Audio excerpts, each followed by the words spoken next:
Welcome back to this edition of the Urban Debate. Viewers, we had some very interesting data that was shared in the Parliament today by the government regarding the anti-terror law, the UAPA law.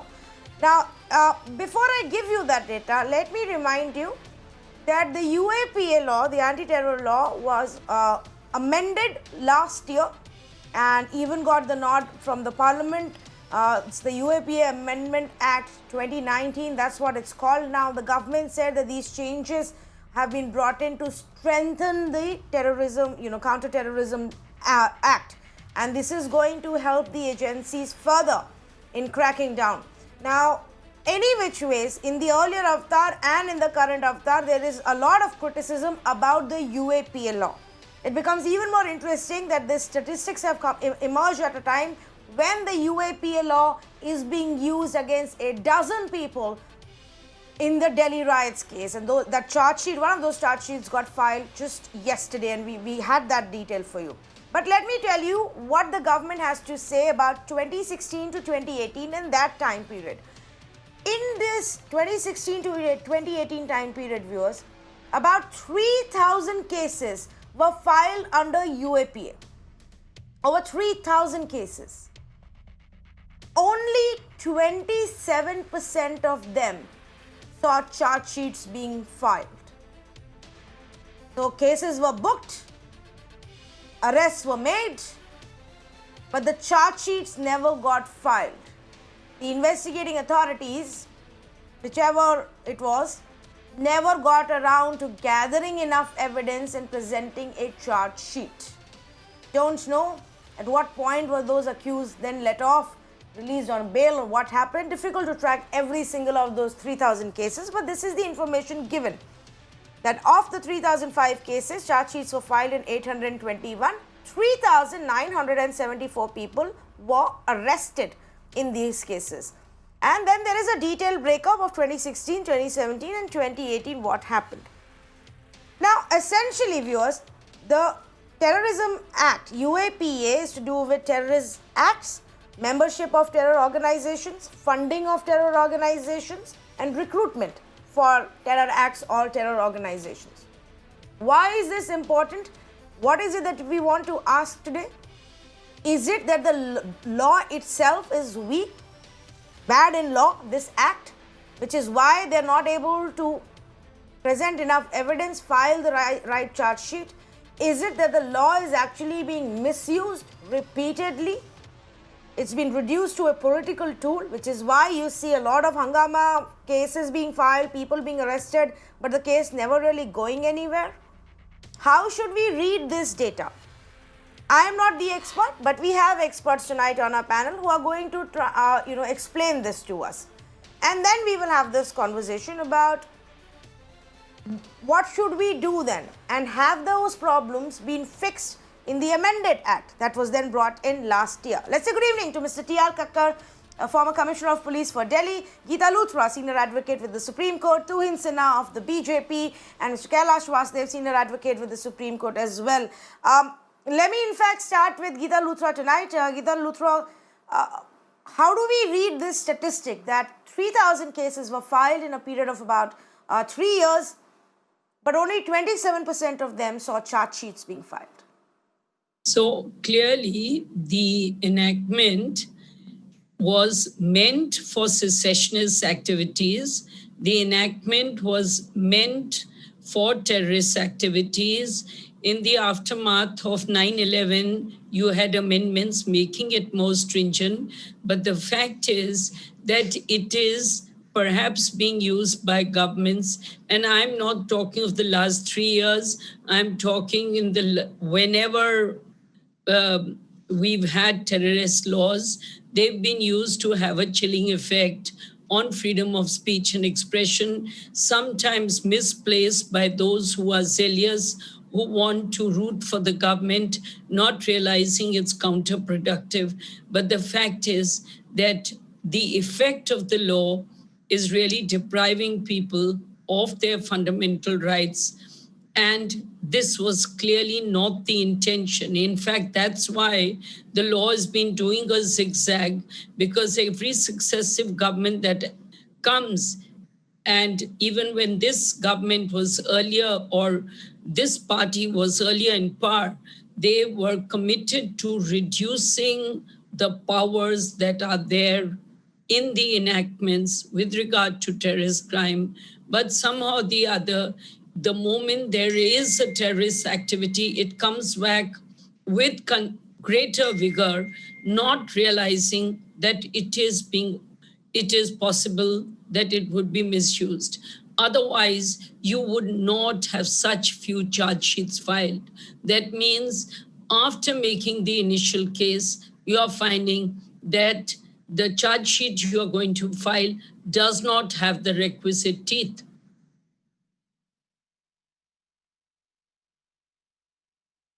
Okay, okay, fair enough. Let me also at this point of time, bring in Mr. T.R. Kakkar. Mr. T.R. Kakkar, from the ground expertise and experience, is it a problem of the law? Is it a case of misuse, over enthusiasm? Why is it that in so many cases, almost 3/4 of the cases, charge sheets weren't filed? You see, what happens is when cases of this nature occur, the first thing is to bring around peace. And for doing that, you register cases against people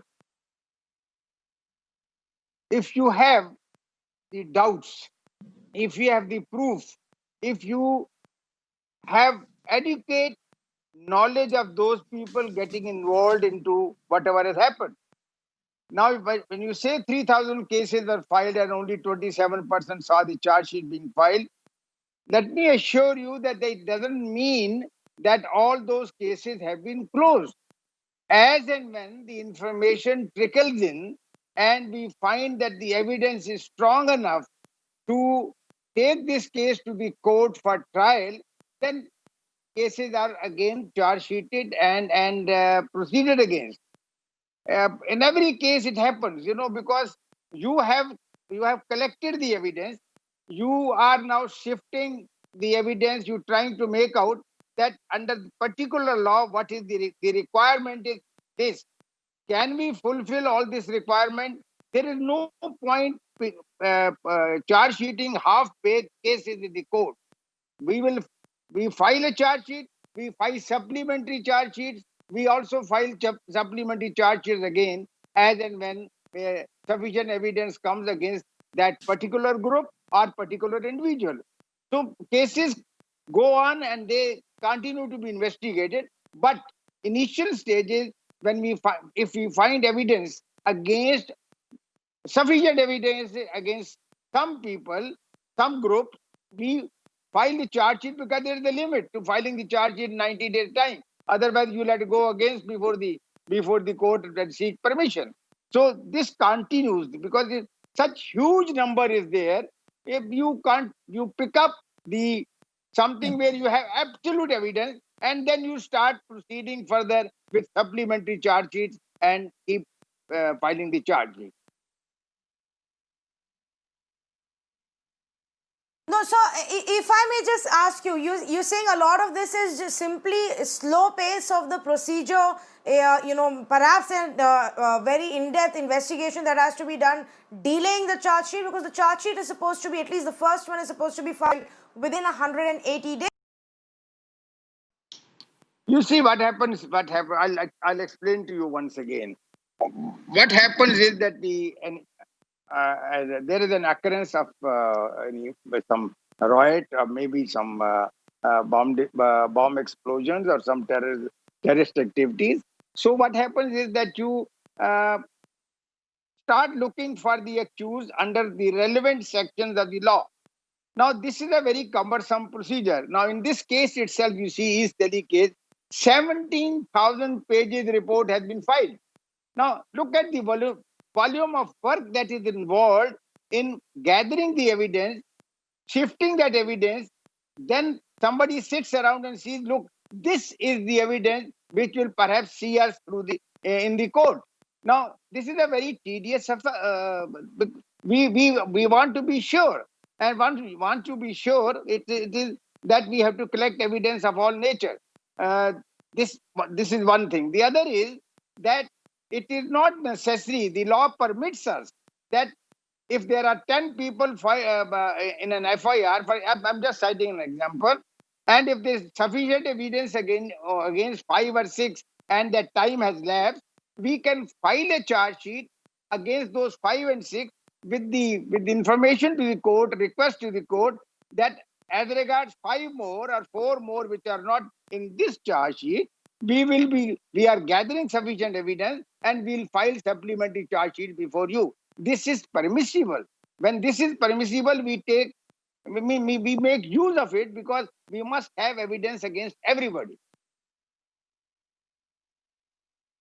Okay, Mr. Kailash Vasudev is with us. We had a bit of a trouble getting through and setting up that line.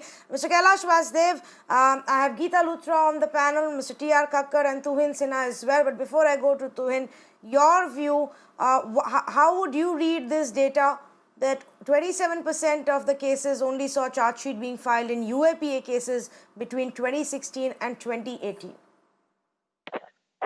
Good evening. I have very different views on this. We'll have to look into a little bit of background. You'll give me a minute to summarize it for you. It is not unknown that every government wants to exercise its absolute power at any given point of time for the purposes of moving ahead. The UAPA is a fallout of acts and enactments which are done in 1971 called the Maintenance of Internal Security Act. That act was repealed in 77 when the government failed under Mrs. Gandhi. 1980, you come back to the UAPA. Now, when you come back with the UAPA, it is accompanied by a whole host of acts. You have Coffee Posa, you have POTA, you have the TADA, you have all sorts of draconian laws under which you can initiate proceedings. UAPA is treated as an exception because it gives you a very wide scope of exercise of power by the government. The investigative procedure is limited. The CRPC's applications are limited. Everything is to be reported to the court and the government is to take action. Please keep this in your background. When you initiate proceedings under the UAPA, you do it for 3 or 4 heads or 3 or 4 kinds of crimes. If you're doing it for the purposes of a crime or for a possible assumption that a person has committed an offense falling within the UAPA, you have been working on it. You have been trying to locate the persons involved in terrorist activities. Say when except when there's a sudden outburst. That's a different position. But by and large, you have agencies in government which are looking and tracking at people who are responsible for being anti-national or secessionist in their attitude. But today it is being used. You've just mentioned the staggering figures that only 27% of the charge sheets have been filed in 2 years. What does it indicate? It is a total failure of the prosecution for the purposes of carrying out its duties and for carrying in the provisions of law to keep a person in custody, whether he is entitled to be released on bail or no under other crimes. Because this is now a discretion of the government. Please understand, the proceedings under the UAPA are not even recorded by the Crime Bureau. Why? Because there are no FIRs. So this is a very complex situation we are dealing with. You have acts and more acts and more acts. There are no acts which guarantee you freedom excepting Article 21 and 22 of the Constitution. But those are defeated because of these acts turning around and saying that they are actions taken at law for the purposes of keeping a person under detention. Here is where the government must look at it. A draconian act of 1971, removed in 77, reenacted in 80 in a different form, amended from time to time, is now telling on everybody. Everybody is under fear, whether you are caught rustling cattle, whether you are found to be playing with any kind of a situation. The UAPA can be extended to you and you are welcome to stay in jail for 2 years or for more periods when the government is supposedly looking into the charges framed by it. In this context, the first of these acts were the 1918 acts, 1919 Act, framed by the British. It was called, interestingly, the Anarchical and Revolutionary Crimes Act of 1919, repealed much later. So the entire purpose of a government is to exercise full powers, absolute control. Even if the investigation is failing, the government has the power to keep you under detention. We must look at this and examine it because it then becomes an abuse. You're seeing it 3,005 cases in 2016-18. We are in 2020. What have we done? 27% cases? Aren't those people entitled to be released? That's my view in this matter. I mean, it's a failure of the investigative agencies. Okay, To look. Mr. Kailash Vasudev, just a clarification. Usually if you don't file your charge sheet on time and the accused is under arrest, they're allowed to then go free. They can be released on bail. If in UAPA cases, if the government or the investigating agency doesn't file the charge sheet in 180 days, what happens to those accused? Do they still languish in jails? Yes, they languish in jail because the government then seeks, the prosecution seeks extension of time for the purposes of filing this, and the court grants it mechanically. Because UAPA, it is such a big offense, but it has been misused. Nobody looks into that aspect of it. It is time that our judges began to look into these kind of things dispassionately in exercise of their authority under the law to hold out justice. Merely mentioning UAPA doesn't make you a criminal. Okay. But it is a frightening situation because you are made a criminal, kept in custody, where you are kept custody for 2 years or more. Here you're keeping people in custody for 4 years, 2016, you're in 2020. Yeah. Yeah. Let me bring in Tuhin Sinha then. Tuhin Sinha, do we need to relook at some aspects of how the law is being used? Because this statistic is a little concerning. The Honorable Minister of State's comments were in response to a limited query. They had limited factual representation, so I don't think based on that we can really pass a judgment on the efficacy of UAPA per se. Because 27% charge sheets, we need to realize that these are crimes which challenge the integrity of the country, which challenge the sovereignty of the country. So they have to be a more complex cases. The trail, the investigation will be far more layered. Secondly, if you look at the conviction rate, in 2017, there was a conviction rate of 49% of the charge sheeted cases, which is much higher than the average conviction percentage even of rape cases, which is 27 to 28%. Finally, there is some other interesting data which was made available by Shri Kishan Reddy in that same intervention in Parliament today. In 2017, only 123 detainees were held beyond a period of 1 year, and only 62 detainees were held beyond a period of 1 year in 2018. Now, 62 detainees being held beyond a period of 1 year is 5.24% of the detainees held, which I don't think is a significant figure when you look at the threat perception of a large country like India or US.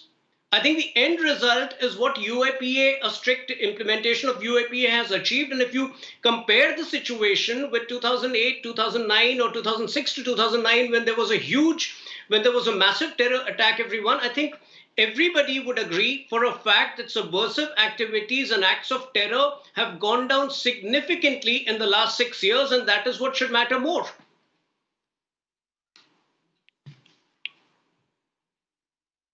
Okay, let me bring in Geeta Luthra. Geeta Luthra, and then Mr. Kailash Vasudev as well. Geeta Luthra, would you want to respond to what Tuhin is saying?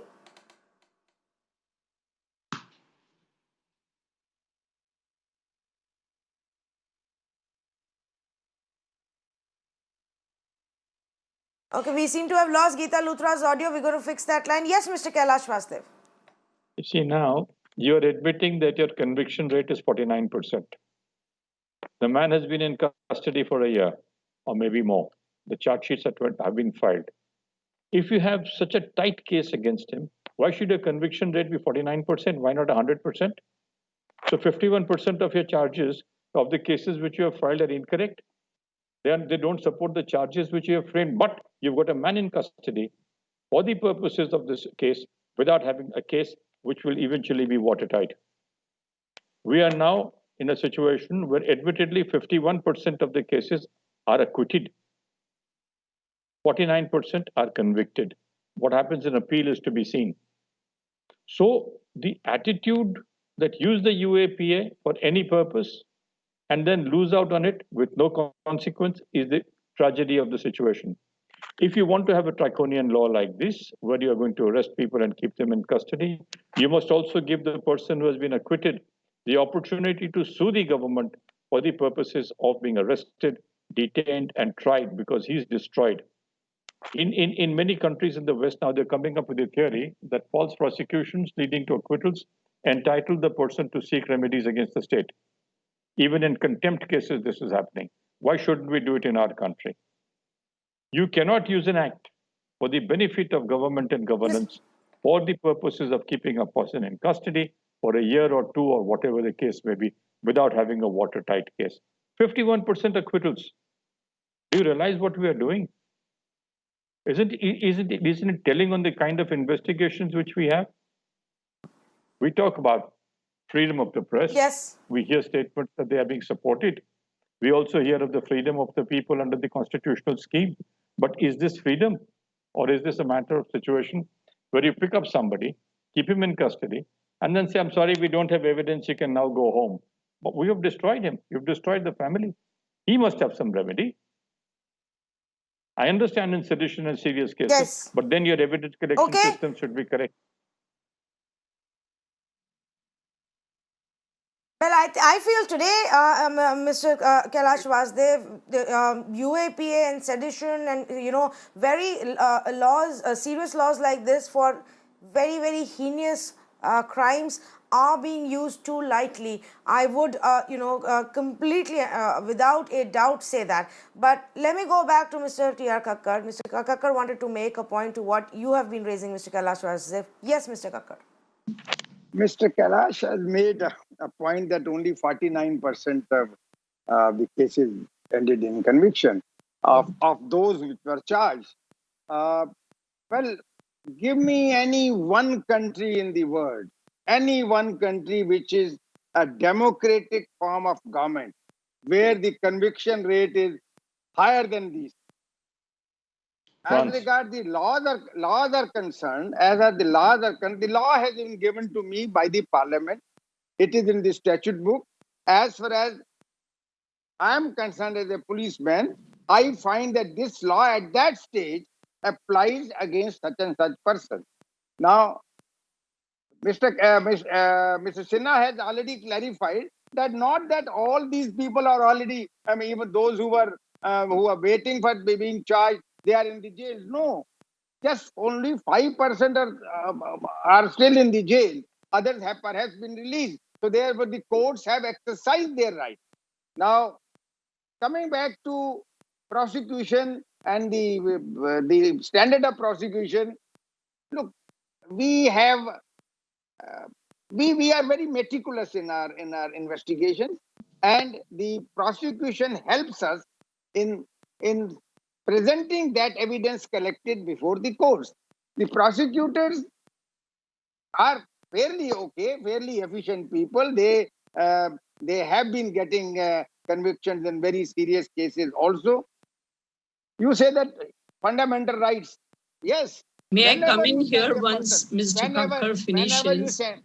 Whenever you touch a person, yes, you infringe on his fundamental right.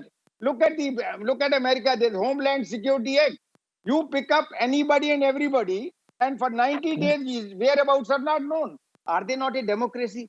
It is because they feel that his presence outside is going to be detrimental to the security of the state. We don't do that. At least we don't do that. But Homeland Security Act, if you see properly, it provides for that. So therefore, we go under the law. Whatever law is given us, it is for the courts to decide whether person should be released or not released. We on our part definitely, in cases which are yet to be charged and where we find that there will be sufficient evidence at a later stage, do request the court for a little more extension. That's all that we do.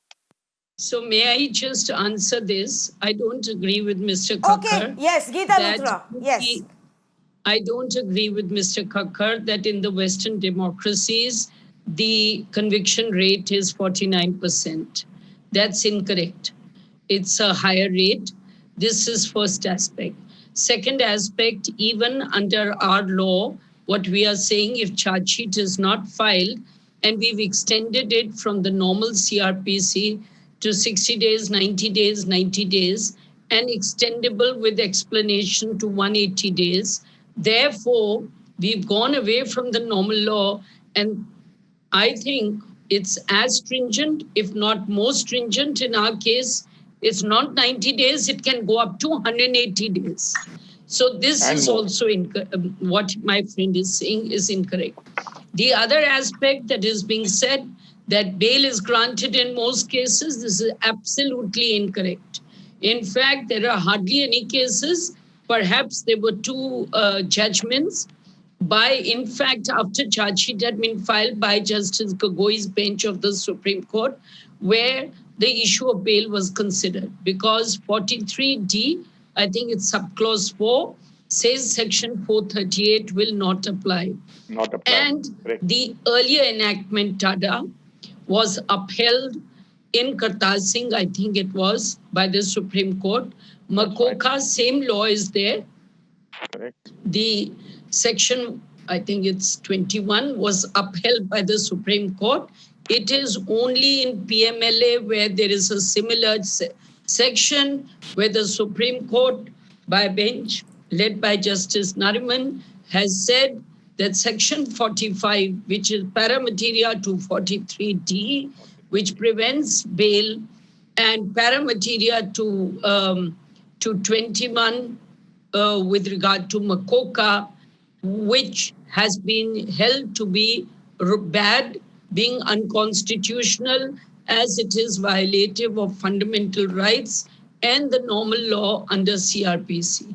So the question has been that even though originally the attempt was to make the law more stringent because the realization of abuse of law was there, but then when there were terrorist crimes, again a more stringent amendment was brought in. Yeah. And the fact is, as I said, we go up and down, but you may need stringent laws, but then there's a possibility of abuse of stringent laws.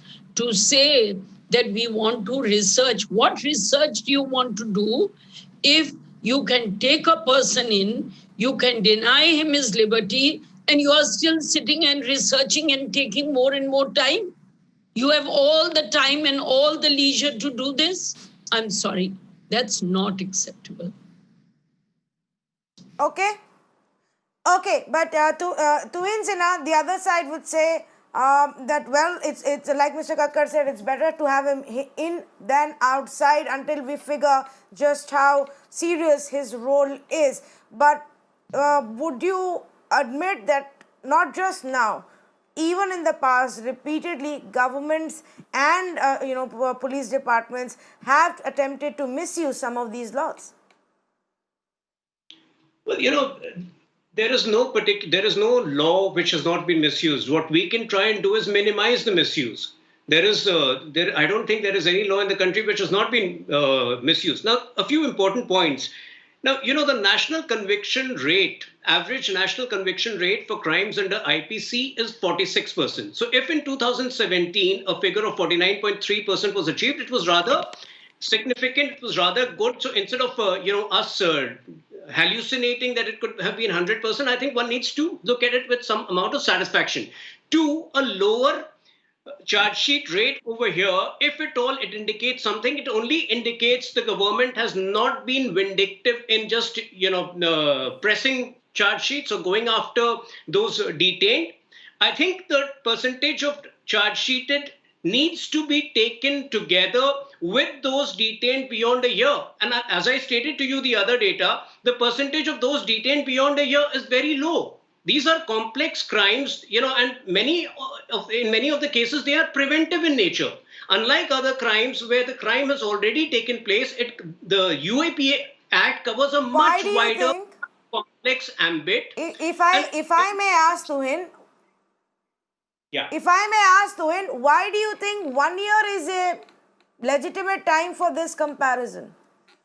Anybody against whom you don't have any evidence shouldn't be in jail beyond those 180 days, the time that you have to file your charge sheet. Why are we saying no, 1 year? I am merely stating, I'm merely giving out the facts which were laid out in Parliament today. I'm sure more than 60% of the people, if you Okay. just add up numbers, more than 60% of the people who had been detained have been let off before 1 year. So if you simply add up the figures, 27% average conviction, 5% of those detained beyond a year, probably 67% of those detained in 2018 were let off before 1 year. So I think the government has been extremely fair. There Yeah, will be some okay. intent was not malafide at So, all. fair enough. I take the point. Although I would say they shouldn't be in jail for even a single day if the police has failed to make the case against them. Let me also, to the point that was being made earlier about conviction rate of 49%, that, by the way, was the conviction rate in 2017, and it goes up and down year after year basis how many cases and the progress in each of those cases. If I actually see between 2014 and 2018, for a period of these 5 years, the average conviction rate is even lower. It's actually 30%, 30.32%. Correct. So it's not even to say 49% was just actually relatively a good year, Mr. Kailash Vasudev. This is what I have been saying to you. Detentions are allowed under the UAPA. Conviction rates have been very poor. Just mentioning one, I was going to mention it at that point of time because we looked into the statistics ourselves, whatever we could get in the net. The 14.5% conviction rate in 2015 to 49%. See the swing. It tells you the nature of the investigations. It tells you the period for which these trials go on. It tells you the harassment to people who are eventually acquitted. And under the UAPA, the government has the power to keep you in custody, notwithstanding any proceedings. What happens in those cases? So you see, the exercise of this power is absolute in the discretion of the government, seeking to do what it wants at an appropriate time. I don't want to go into specific cases. There are many cases, as Geeta rightly pointed out, where these provisions have been frowned upon. There are many cases which are instituted under the UAPA and these draconian acts for offenses which are not offenses against the country. They are used for all sorts of purposes. You read the Madhya Pradesh figures, you read the Gujarat figures, you use the UP figures. They are not offenses against the country. They are not terrorist activities. So if they're not terrorist activities, why use these acts? Why not go under the normal law available to you? 14.5%, 23%. Those are the conviction rates. As a lawyer, as a citizen of this country, I try and figure out to myself that why can't we just repeal these acts, throw them in the bin, use acts which are more available to us? You've got 9 acts which deal with these kind of situations. What was wrong with the British in bringing about the Rowlatt Act? And there, the Rowlatt Act was drafted by Justice Rowlatt. The persons who carried out the massacre at Jallianwala Bagh were not even warned, they were let off. I am defeated. I am defeated to hear all these arguments that no, these acts are necessary. If these acts are necessary, improve your policing, improve your systems. You have got all sorts of departments available to you. Use them, find out, investigate, maintain records. Everybody does it in the world. Every agency is available to you. Keep your records. If foreign countries can keep a track of what your people are doing in this country, as per reports in the newspapers, including the Indian Express today, if they can keep a track of it, why can't our own people keep a track of ourselves? Is this the functioning of governance? Use it selectively. You don't use these acts selectively. You use them when it is necessary. Today it is becoming a selective prosecution. If I may, If I may just pick up on that point, and I know you mentioned the governments, but let me just, take it a step further and ask Mr. Kakkar this question. Mr. Kakkar, is there also a mindset to say, well, let me give the Telangana incident. In October 2019, between October 2019 to February this year, the Telangana police had booked 99 people, including students, academicians, trade unionists, civil rights activists, senior lawyers under UAPA, which was in its earlier of the 1967 Act. And of these, over the next several months, most of them were allowed to go free because the police failed to file the charge sheet against them. While 15 amongst the accused were arrested, 12 were granted bail in 2 months because the police failed to file charge sheet in the given time frame. Is there a mindset, Mr. Kakkar, that for now, if there is trouble on the streets, let's just use the toughest of the laws we have to put them behind bars and then we'll figure the rest later? See, as far as the law is concerned, it is not a new thing, these laws that we are talking about. Mr. Kailash himself has given you the chronological order of enacting these laws and then repealing them, reintroducing them. All governments have felt, let me say, that all governments have felt that the stringent law in this country, considering the situation that keep arising, is absolutely necessary.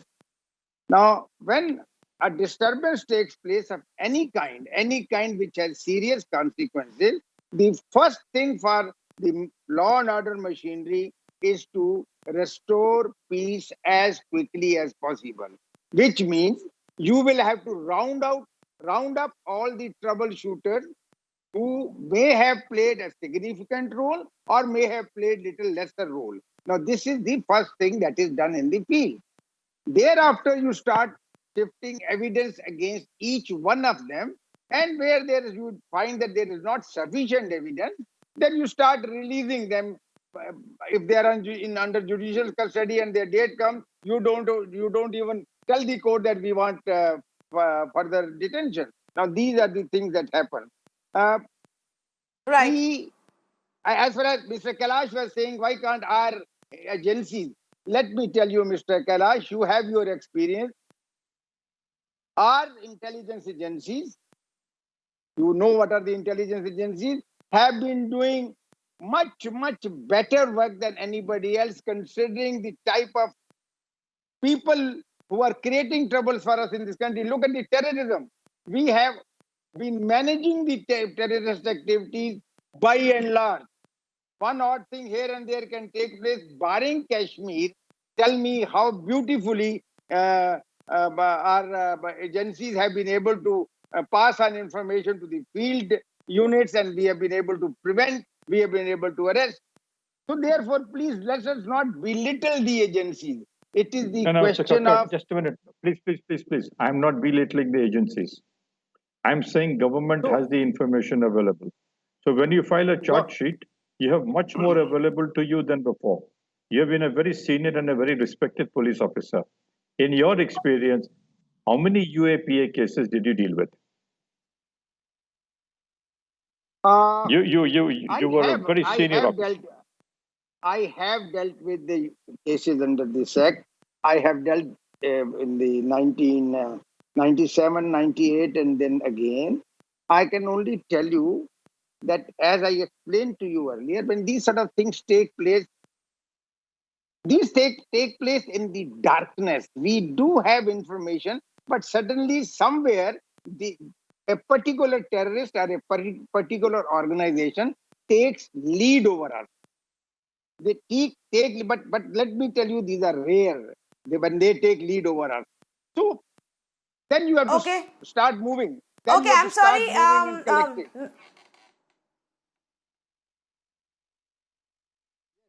then Mr. you'll Kakkar, start I'm really moving- sorry, and I wish we could have had a further follow-up conversation, but I'm completely out of time. Maybe another day. I don't think the terror law is going anywhere. It's only getting used more and more. Currently, in the Delhi riots case, it's become a huge controversy again. The way the UAPA law has been used and against peaceful protesters and students. But we'll wait and watch where that case goes and maybe have another conversation. Thank you so much to all of our panelists for joining us on this. Viewers, it is extremely concerning that when a stringent law is used, it's meant to curb terror-related activities in our country. But when you have 3,000 cases that have been filed over a period of 3 years and only a quarter of them effectively see a charge sheet getting filed, and then barely 30 to 40% of them see a conviction, then think about it. It's either simply using this as a political tool and bad policing tool, or it's a case of shoddy investigation, or it's just a case of a bad law. But perhaps something that the government and the police agencies need to look at. Thank you for joining us.